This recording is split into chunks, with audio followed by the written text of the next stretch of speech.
Hello there, good evening. It's 8 o'clock Cairo local time. Thanks for watching Q News. We begin tonight's bulletin with the latest from Gaza.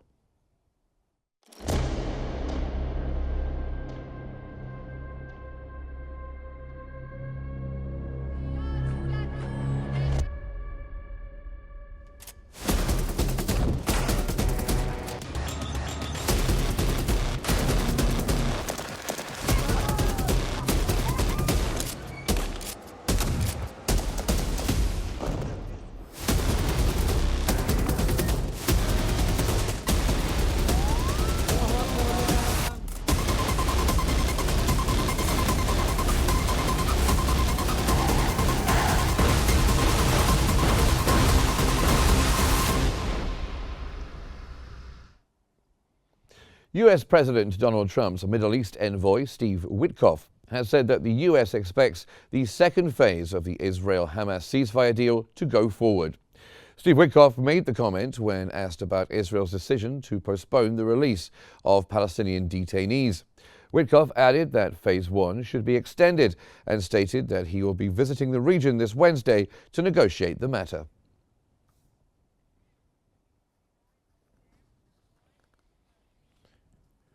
Israel has ordered its military to prepare for an extended stay in parts of the West Bank as it steps up operations. In a statement, Defense Minister Israel Katz said he had ordered military forces to expand operations in the Palestinian refugee camps of Jenin, Tulkarm and Nur al-Shams in the northern West Bank.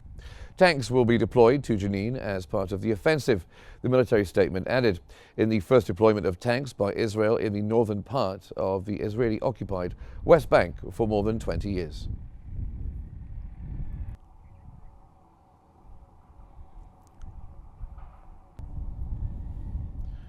Israeli occupation forces have intensified their aggression in northern West Bank, deploying tanks around the city of Jenin for the first time since their offensive in the region in 2002.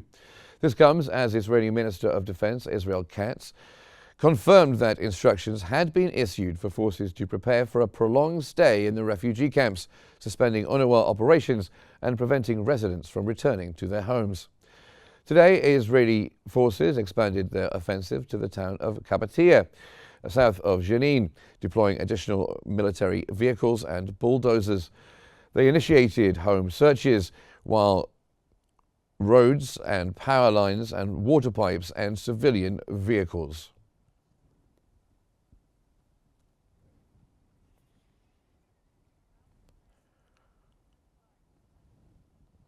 Israeli occupation forces have imposed a curfew on the town of Qabatia, south of Jenin. The governor of Jenin said in a press statement that the occupation forces announced the start of a military operation in the town, accompanied by a 48-hour curfew starting this morning. The occupation forces stormed the town at dawn today, accompanied by military bulldozers, and began destroying streets and infrastructure and cutting off water and electricity lines.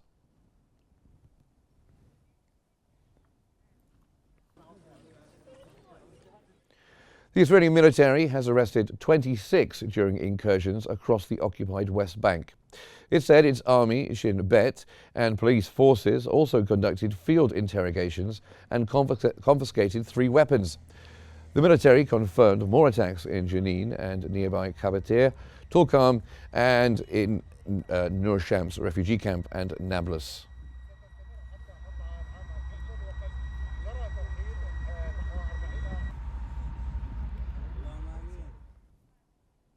Now, for more on this, we cross over to the newsroom with Rehem Morsi. Rehem. Thank you, Mark. To help us analyze the current situation, we're joined from Ramallah by the Fatah spokesperson, Ahmed Fatouh.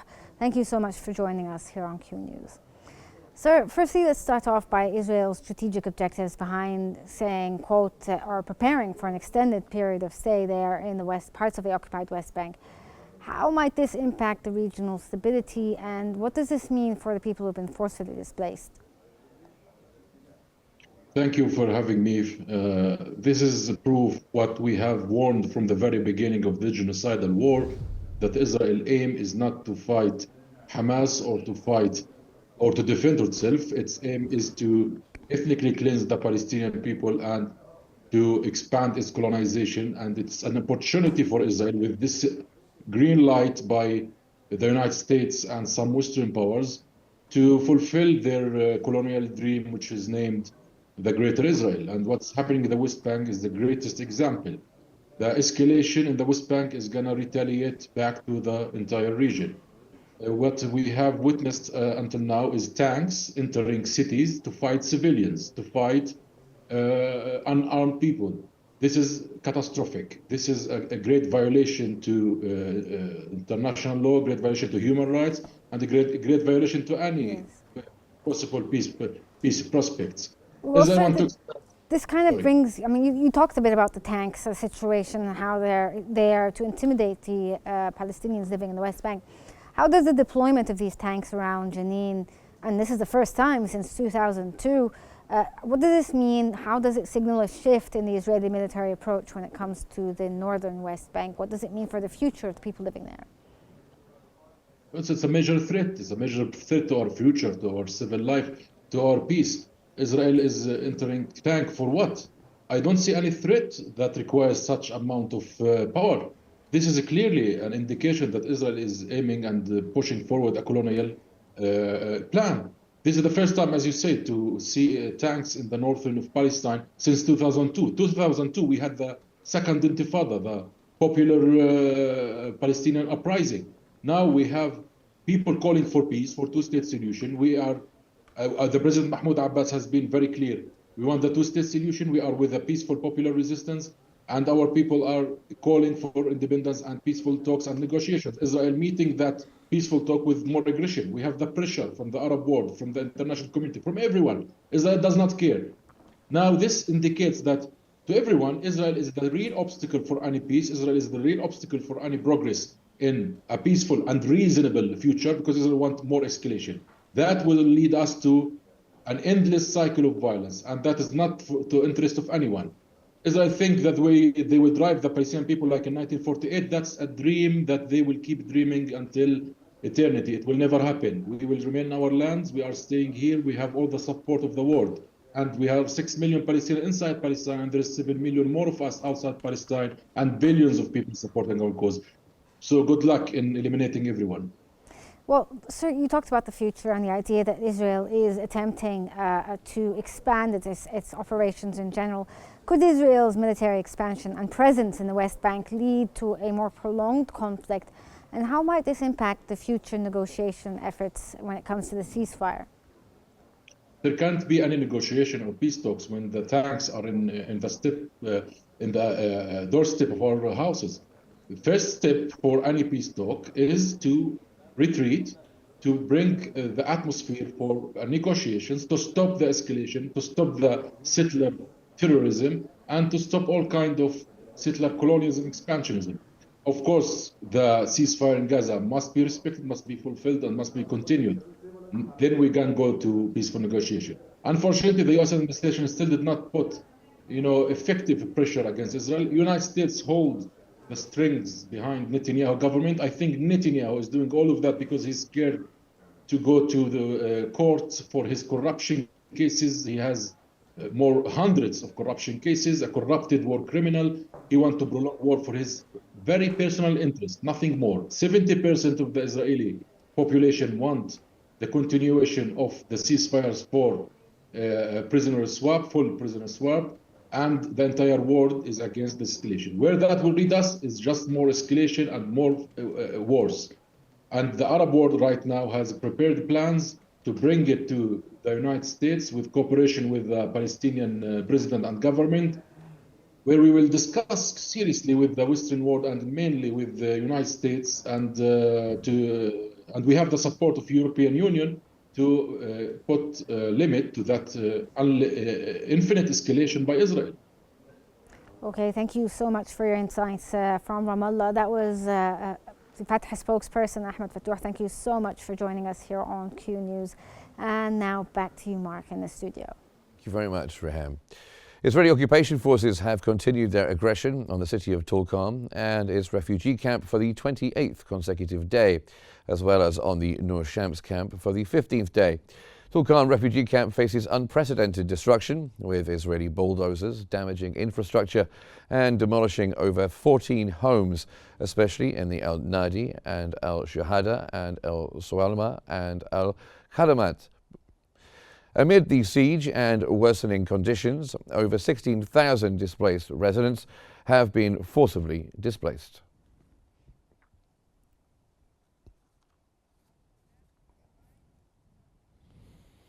Israeli occupation forces have continued their aggression on Jenin city and its refugee camp for the 34th consecutive day, resulting so far in 27 Palestinians killed, dozens injured, and numerous others detained. Israeli forces stormed Kabatea, bulldozing streets, cutting off roads, and deploying snipers after raiding homes. In Jenin camp, they isolated homes with barbed wire, forced evacuations, and destroyed dozens of houses to open roads for military use. Israeli forces seized homes as military outposts, restricting residents' movement. Jenin authorities report 120 homes demolished, dozens damaged, and 160 people detained in ongoing raids.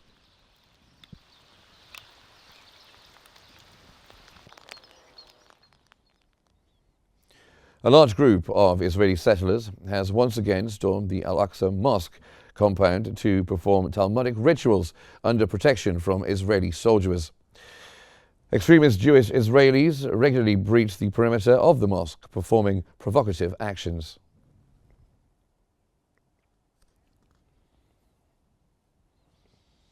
Hamas has condemned Israel's delay of Palestinian detainees, saying that Israel aims to evade its obligations under the Gaza ceasefire agreement.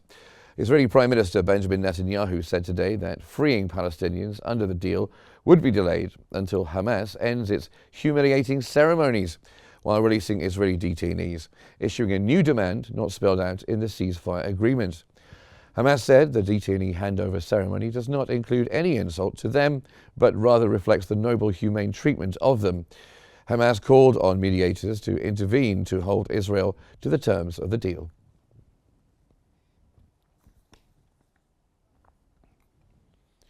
The Palestinian Prisoners Society and the Palestinian Detainees and Ex-Detainees Affairs Commission has announced that Israeli authorities have postponed the release of the 7th batch of Palestinian detainees to an indefinite date.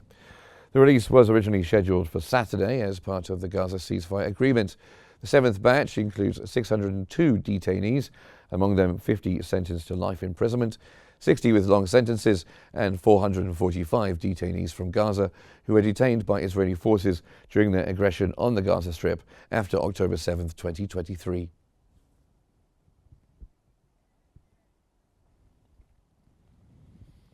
The foreign ministers of Norway, Espen Barth Eide, and Spain, Jose Manuel Alvarez, have reaffirmed their country's opposition to US President Donald Trump's plan to displace the people of Gaza. Norwegian Foreign Minister has expressed concern about certain indications regarding the displacement of Palestinians to other territories, calling such actions as a violation of international law. The Spanish Foreign Minister, Jose Manuel Alvarez, affirmed that Gaza is Palestinian land and that Spain fully supports the Palestinian people, stating that they must remain in Gaza. Under South Africa's G20 presidency, you have now arrived finally. The 7th Arab Parliament Conference has firmly rejected any plans for the displacement of the Palestinian people and annexation of Palestinian land. The communiqué stressed that Arab unity is the first line of defense against all attempts and schemes to liquidate the Palestinian cause. The conference adopted a parliamentary document to support the steadfastness of the Palestinian people and reject all Israeli schemes, including the annexation of the West Bank and other plans aimed at eradicating the Palestinian cause. This document will be submitted to Arab leaders during the upcoming Urgent Arab Summit in Egypt on March the 4th.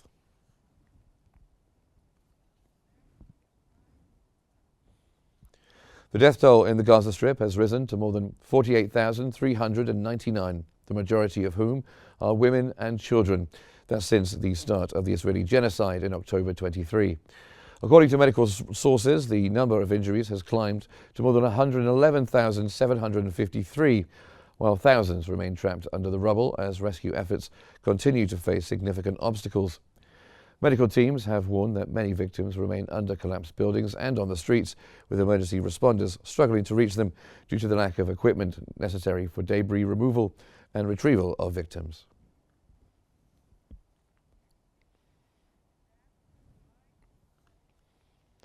The Israeli High Court of Justice has agreed to give the government 90 more days before having to revisit a decision to postpone a state inquiry into October 7, 2023.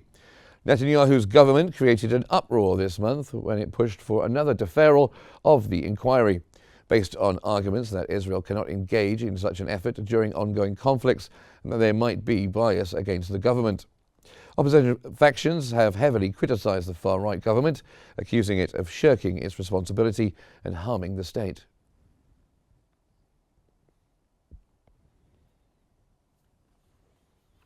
Now let's get the latest developments in Lebanon.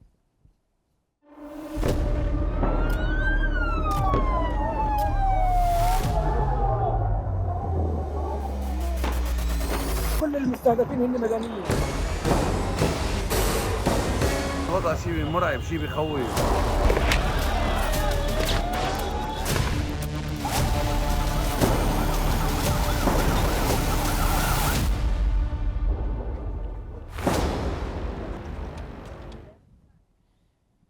Lebanon's President Aoun has accused Israel of breaching the ceasefire agreement, calling on sponsoring nations, especially the United States, to exert pressure for compliance.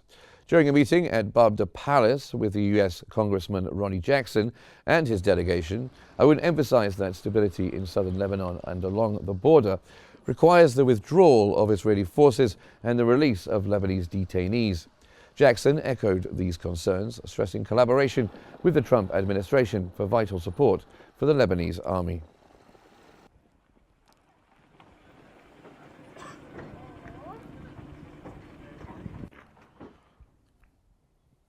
Meanwhile, a funeral procession has taken place today for former Secretary General Hassan Nasrallah and Executive Council Chief Hesham Safi-Oddin. That's in Beirut. Tens of thousands have gathered with delegations from 79 countries in attendance, including high-ranking figures from Iran, Iraq, Yemen, and other countries.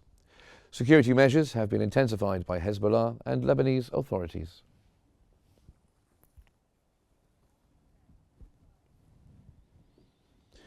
Israeli warplanes have been heard flying low over Beirut during the Hezbollah leader's funeral.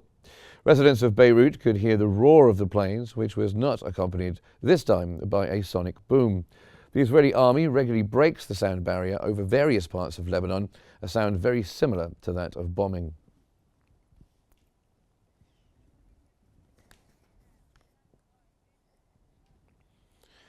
Israeli warplanes have launched a series of airstrikes on various locations across Lebanon.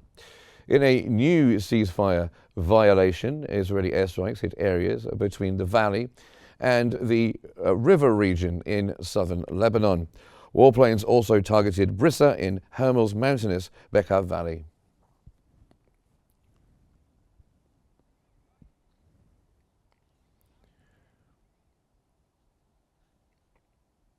Syria now, and Israeli Prime Minister Benjamin Netanyahu has said that Israel will keep its positions in Syria as a defensive measure and for as long as is necessary. Netanyahu demanded full demilitarization of southern Syria in the provinces of Qunews, Dara and Sueda. Israel's move into Syrian territory has been criticized as a violation of international agreements by a number of countries and the UN, which has called for the troops to be withdrawn.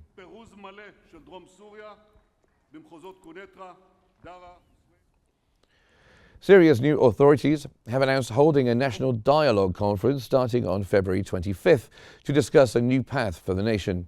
That comes as the preparatory committee for the Syrian National Dialogue Conference called for the necessity of developing an economic plan that is appropriate for the stage, noting the repeated demands for the necessity of issuing a temporary constitutional declaration to manage the transitional stage. The statement mentioned that there is a necessity to work on preserving civil peace and achieving the aspirations of the Syrian people toward a future worthy of their sacrifices.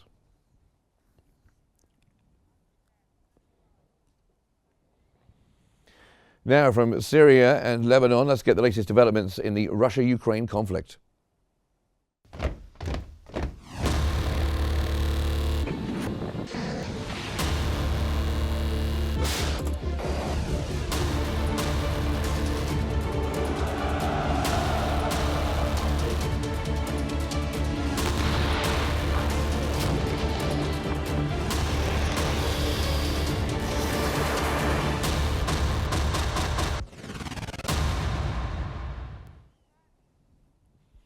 UN Secretary-General Antonio Guterres has called on the eve of a key United Nations vote for a Ukraine peace deal that respects the country's territorial integrity.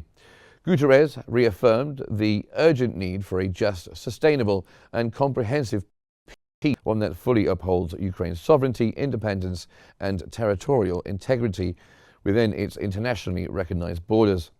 The Security Council vote, coming 3 years after the war, will be on a US-backed draft resolution that makes no mention of Ukraine's territorial integrity.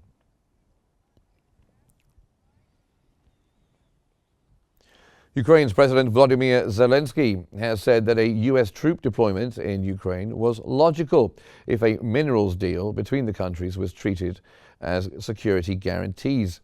Zelensky said he had an agreement with Biden and the American Congress, and he is grateful to the Congress. Ukraine's leader refused to acknowledge that his country owed the United States $500 billion for the US wartime aid. Zelensky also said that around $15 billion of previously pledged US military aid was yet to be delivered.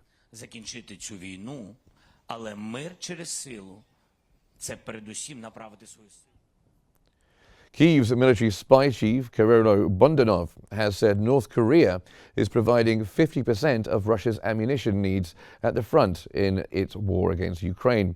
Bundanov said Pyongyang had also begun large-scale supplies of 170mm self-propelled howitzers and 240mm multiple rocket launch systems to Russia.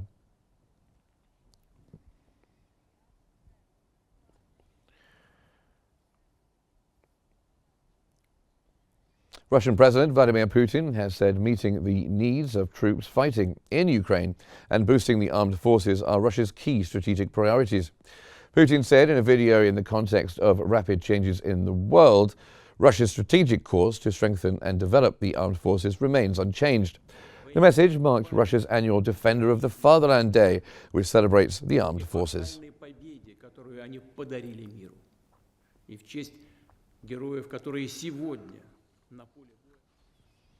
The United States President Donald Trump has said that the United States is close to an agreement with Ukraine on sharing revenue from Ukraine minerals as part of efforts to end the Ukraine conflict. Trump told a gathering of conservatives in National Harbor in Maryland that he thinks they're pretty close to a deal. He said the U.S. wanted to recoup the billions of dollars in military aid Washington has given to Ukraine in its conflict with Russia. He said the U.S. is asking for rare earths, oil, or anything they can get.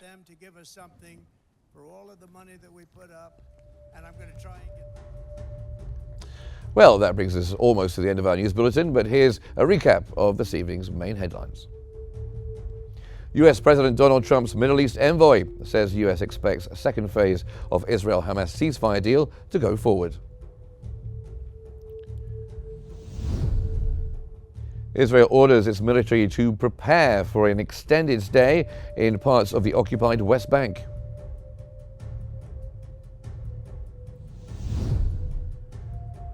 And Lebanon's president accuses Israel of breaching the ceasefire agreement and calls on sponsoring nations to exert pressure for compliance. And that's our news bulletin for this hour. Don't forget to follow us on social media at Qnews EGY and stay with Qnews for more updates all the time on our social media platforms. Have a very good evening.